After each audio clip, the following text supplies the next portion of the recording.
আপুনি ঔষধ নাখালেও হ'ব। নিয়মিতভাৱে সেৱন কৰক গৰম পানী। ঔষধৰ সমানেই আপোনাৰ শৰীৰত কাম কৰে গৰম পানীয়ে। আপুনি শুই উঠি গৰম পানী সেৱন কৰেনে? পানীয়ে হৈছে প্ৰাণীৰ প্ৰাণ।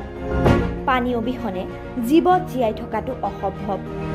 পানীৰ উপকাৰিতাৰ কথা সকলোৱে জানে। গৰম পানীৰ উপকাৰিতাৰ কথা জানেনে? ঠাণ্ডা পানী যেনেদৰে শৰীৰৰ বাবে উপকাৰী, গৰম পানীও বহু উপকাৰী আমাৰ শৰীৰৰ বাবে। গৰম পানীয়ে নিৰাময় কৰে শৰীৰৰ বহুতো ৰোগ। গৰম পানীৰ উপকাৰিতাৰ বিষয়ে জানো আহকচোন। আমি নিয়মিতভাৱে গৰম পানী সেৱন কৰিলে আমাৰ হজম শক্তি বৃদ্ধি পায়, ওজন হ্ৰাস হয়, শৰীৰৰ বিষমুক্তকৰণ হয়। আপোনাৰ যদি শৰীৰত অত্যাধিক বিষ আছে, তেন্তে গৰম পানী সেৱন কৰিলে আপুনি সেই বিষৰ পৰা নিৰাময় পাব পাৰে। উন্নত সঞ্চালন হয়, চাপ হ্ৰাস পায়। লগতে গৰম পানীয়ে আপোনাক হাইড্ৰেটেড কৰি ৰাখে। কৌষ্ঠকাঠিন্যৰ পৰাও আপুনি সকাহ পাব পাৰে।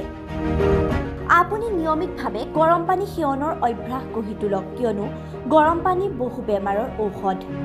পুৱাই শুই উঠি আপুনি গৰম পানী সেৱন কৰিলে অত্যাধিক গেছৰ সমস্যাৰ পৰাও আপুনি পৰিত্ৰাণ পাব পাৰে।